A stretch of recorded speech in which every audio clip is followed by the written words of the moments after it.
We decided to cross the border into Canada via Detroit. This was our first time crossing the Ambassador Bridge in our motorcoach. But which way to the bridge? Do we follow that car and go left? Do we stay left, as in the left lane? We really had no idea. We made a guess, and we followed some unmarked lanes. We could see the bridge. It was visible in the distance. I could make out some lane markings, auto, and I decided to follow that lane, up the ramp. At the top of the ramp was a brightly lit area. Again, not marked clearly, and we guessed that this was the toll for the bridge. On the left side are automated payment systems designed for cars, so we tried to find a booth that had an attendant. Largely because being in a motorcoach makes it very difficult to process payment. So we found the toll booth with the attendant, and the fee to cross was $10 US. We were directed to follow a narrow laneway out of the toll area. Again, somewhat difficult for a large motorcoach to navigate. No choice but to take it slow. We were crossing at around 5 in the morning. Traffic was very light, and I would have hated to have crossed here in heavy traffic.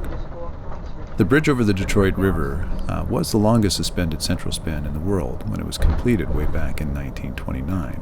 It was 1,850 feet. The total length of the bridge is 7,500 feet, so it does take a little bit of time to cross. It is the busiest international border crossing in North America, although you wouldn't know it this morning. It carries about 25% of all the trade between the United States and Canada, and usually has more than 10,000 commercial vehicles crossing on a typical weekday. When we came to the customs area, well, we missed the entrance. Autos were supposed to go left.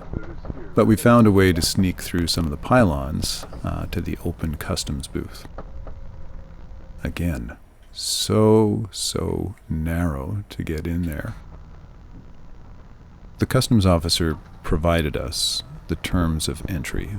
Mandatory isolation for 14 days, with the threat of fines and jail. Give a listen. The Government of Canada has implemented an order requiring all persons entering Canada to self-isolate for 14 days to limit the introduction and spread of COVID-19.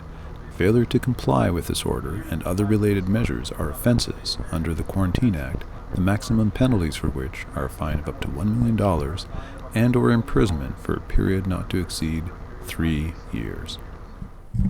Welcome to Canada.